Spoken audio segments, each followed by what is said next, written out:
అయినా ఆయన దగ్గర ఏముందంటే పరిష్కారం ఉంది. అంటే ఇంకో మాటలో చెప్పాలంటే నీ ఆశీర్వాదం నీకు మాత్రమే ఇచ్చే దేవుడు. దేవునికి స్తోత్రం. నీ ఆశీర్వాదం ఎప్పుడో నిశ్చయించబడింది, నీ ఆశీర్వాదం ఎప్పుడో నిర్ణయమైపోయింది. ఆయన నీ ఆశీర్వాదాన్ని ఇంకొకరికి ఇచ్చే దేవుడు కాదు, ఇంకొకరి ఆశీర్వాదాన్ని నీకు ఇచ్చే దేవుడు కాదు. నీ ఆశీర్వాదాన్ని నీకు మాత్రమే ఇస్తాడు ఆయన. పిల్లల రొట్టెలను కుక్క పిల్లలకు వేయడు. నన్ను నమ్మారు, నన్ను నమ్మిన వారికి నా దగ్గర రొట్టె ముక్కలు ఉన్నాయి, వాటిని ఏం చేయను? కుక్కలకి వేయను, కుక్కలకి వేయను. దీన్ని కూడా దాటేసిందండి ఆవిడ. ఈ అవమానాన్ని కూడా దాటేసింది. ఒక నిస్సహాయ స్థితిలో అభాగ్యురాలు, ఇంక ఏ ఆదరణ లేని పరిస్థితి. కుమార్తెను ఇంటి దగ్గర వదిలేసి వస్తుంది. తన జాతి వారు అందరూ మన దాంట్లో దేవుడు లేరనా, ఎవరో నజరేయుడైన యేసు దగ్గరికి వెళ్తున్నాం అని అనేక మంది అనేక మాటలు చెప్పి ఉండవచ్చు. వాటన్నిటిని దాటుకుని యేసుక్రీస్తు ప్రభు కోసం ఆ టైంలో ఏమన్నా ట్రైనా, బస్సా, లారీయా, ఏమన్నానా? అన్ని ఎడార్లు. మధ్య ఆసియా ప్రాంతం అంటే అరణ్య ప్రాంతాలు, ఏమాత్రం విషసర్పాలు, జంతువులు, అడవులు.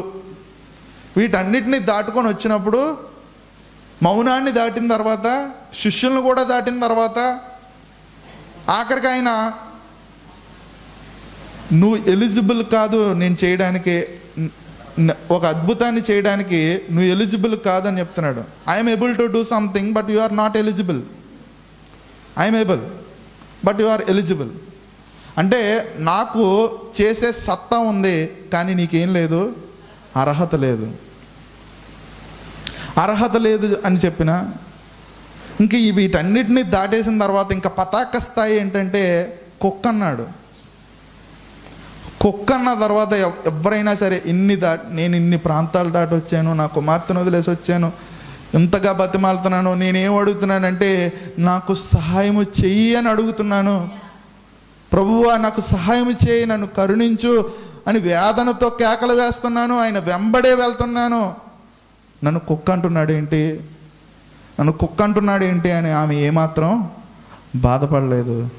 ఆమె ఏం చేస్తుందంటే, అవును ప్రభువా, నువ్వు పిల్లల కోసం పెట్టిన ఆ రొట్టె మొక్కలు వాళ్ళు తింటున్నప్పుడు కుక్కలు కూడా వాటిని తింటాయి కదా, కింద పడిపోయిన వాటిని తింటాయి కదా. ల్యాప్ డాగ్స్ అని ఉంటాయి, ల్యాప్ డాగ్స్ అని ఉంటాయి. అవి ఏం చేస్తాయంటే యజమాని బల్ల మీద తింటున్నప్పుడు అవి ఏం చేస్తాయంటే యజమాని ఒళ్ళో కూర్చొని నోరు చాపుకొని ఉంటాయి. ఈ బ్రెడ్ తినేటప్పుడు ఆ మొక్కలు ఏం చేస్తాయంటే కింద పడతాయి కదండి, ఆ కింద పడే మొక్కలను ఏం చేస్తాయంటే నోటితో పట్టుకుంటూ ఉంటాయి. ఆమె ఏం చేయాలంటే ఆ యజమాని బల్ల మీద కూర్చొని ఏం చెప్తుందంటే, నేను ల్యాప్ డాగ్లాగా నా నోరు తెరుచుకొని ఉన్నాను. అది ఎంగిలి కదా, యజమాని తిన్న తర్వాత పడిపోయే మొక్కలు కదా అవి, అయినా సరే అవి కావాలని కంటే, అవును ప్రభువా, యజమాని తినగా మిగిలిపోయే రొట్టె మొక్కలను కూడా కుక్కలు తింటాయి కదా, అలాంటి కుక్కనే నేను. దేవునికి స్తోత్రం, హల్లెలూయా. ఇంత గొప్ప విషయం ఇది. అంటే ఇంకొక భాషలో చెప్పాలంటే, నీ పిల్లలు స్వస్థకు సంబంధించిన రొట్టె మొక్క తినేటప్పుడు ఆ రొట్టె మొక్కనే జారిపోయి కింద పడితే ఆ స్వస్థత రొట్టె మొక్క నేను తింటాను. నీ పిల్లలు విడుదలకు సంబంధించిన రొట్టె మొక్కను తినేటప్పుడు ఆ విడుదలకు సంబంధించిన రొట్టె మొక్క కింద పడిపోతే ఆ రొట్టె మొక్కనే నేను తింటాను.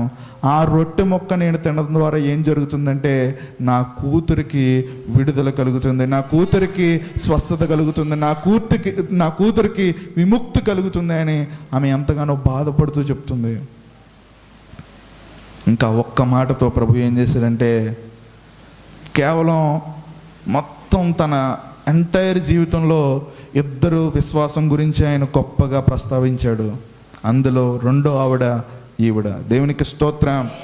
ప్రభు ఎవ్వరి విశ్వాసం కోసం మెచ్చుకోలేదు, ఇద్దరు విశ్వాసాల కోసం మెచ్చుకున్నాడు. అందులో రెండో ఆవిడ ఈవిడ. అమ్మా, నీ విశ్వాసము గొప్పది, నీ విశ్వాసం చాలా గొప్పది.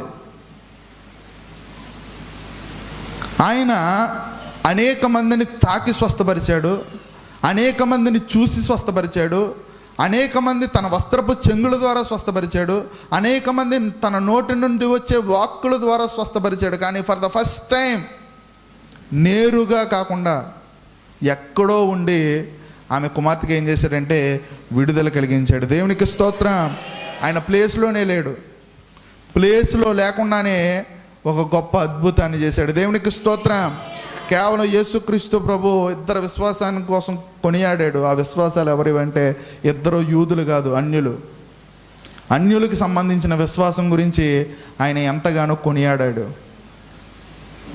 యాక్చువల్లీ ఆమె మౌనాన్ని దాటింది, ప్రాంతాలు దాటింది, శిష్యులను దాటింది, అవమానాన్ని దాటింది, అవహేళనను దాటింది, అపహాస్యాన్ని దాటింది.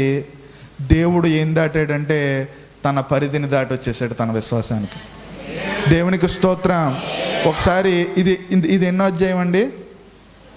15వ అధ్యాయం. 11వ అధ్యాయంలో ఆయన చెప్పిన మాట చూడండి. ఆయన ఏం డిసైడ్ అయ్యాడో. 11, 20, 21. అయ్యో కొరాజీనా, అయ్యో బెత్సైదా, మీ మధ్యను చేయబడిన అద్భుతములు తూరు సీదోను పట్టణంలో చేయబడిన ఎడల ఆ పట్టణముల వారు పూర్వమే గోనె పట్టు కట్టుకొని బూడిద వేసుకొని మారు మనసు పొందియుందురు. దేవునికి స్తోత్రం.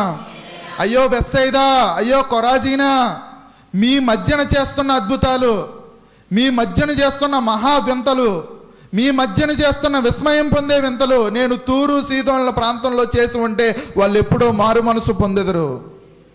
కానీ నేను మీ మధ్య ఎన్ని అద్భుతాలు చేసినా, నా పిల్లలుగా మీకు అర్హత ఇచ్చినా, నా పిల్లలుగా మిమ్మల్ని కొనియాడుతున్నా, నా వారసత్వాన్ని మీకు ఇచ్చినా సరే మీరు ఏం చేయట్లేదంటే నా అద్భుతానికి సంబంధించి స్పందించట్లేదు. అంటే ఆయన ఏం చెప్తున్నాడంటే నేను ఎన్ని అద్భుతాలు చేయాలన్నా సరే మీ ప్రాంతంలోనే చేయాలి, తూరు సీదోనుల ప్రాంతాల్లో నేను అద్భుతాలు చేయలేను. ఒకవేళ అక్కడ చేసి ఉంటే ఏం జరుగుతుందట, వాళ్ళందరూ మారు మనసు పొందుతారు. కానీ ఆయన నమ్మే సిద్ధాంతం ఏంటంటే నేను ఇశ్రాయేలులో చెడిపోయిన వారి కోసమే వచ్చాను కానీ మిగతా వారి కోసం రాలేదు. కానీ ఆహ్వానం అందరికీ ఉంది, కానీ ఆయన అందరి దగ్గరికి వెళ్ళట్లేదు. ఆ కింద వచనాల్లోనే ప్రయాసపడి భారం మోసుకుంటున్న సమస్త జనులారా నా దగ్గర నేను విశ్రాంతి ఇస్తాను. ఆయన అందరినీ పిలుస్తున్నాడు, కానీ ఆయన మాత్రం కొందరి దగ్గరికే వెళ్తున్నాడు. ఆయన పరిధి ఉంది. తూరు సీదోనుల ప్రాంతాల్లో వింతలు చేసే పరిస్థితి ఆయనకి లేదు. ఒకవేళ ప్రాంతాల గుండా వెళ్ళినా సరే ఒక అద్భుతమైన విశ్వాసం ఉంటే మాత్రమే ఒక అద్భుతం ఏం చేయబడుతుందంటే తెరవబడుతుంది. అద్భుతం తెరిచిన వారు ఎవరో తెలుసా? పేరు మెన్షన్ చేయలేని ఒక కనాను స్త్రీ. దేవునికి స్తోత్రం. ఒక మహా గొప్ప వింతను తూరు సీదోనుల ప్రాంతంలో ఆమె చోటు చేసింది. ఒక్క మాటతో ఏం చేశాడట? దేవుడు స్వస్థత చేస్తాడట. దేవునికి స్తోత్రం. అంటే ఇంకో మాటలో చెప్పాలంటే నీ విశ్వాసం ఏం చేయాలంటే దేవుని రూల్స్ అన్నిటినీ బ్రేక్ చేసేయాలి. దేవునికి స్తోత్రం. నీ విశ్వాసం ఎలా ఉండాలంటే దేవుడు తన పరిధిని దాటి వచ్చి కూడా నీ కార్యాన్ని చేసే విధంగా నీ విశ్వాసం, బలమైన విశ్వాసం నువ్వు కలిగి ఉండాలి.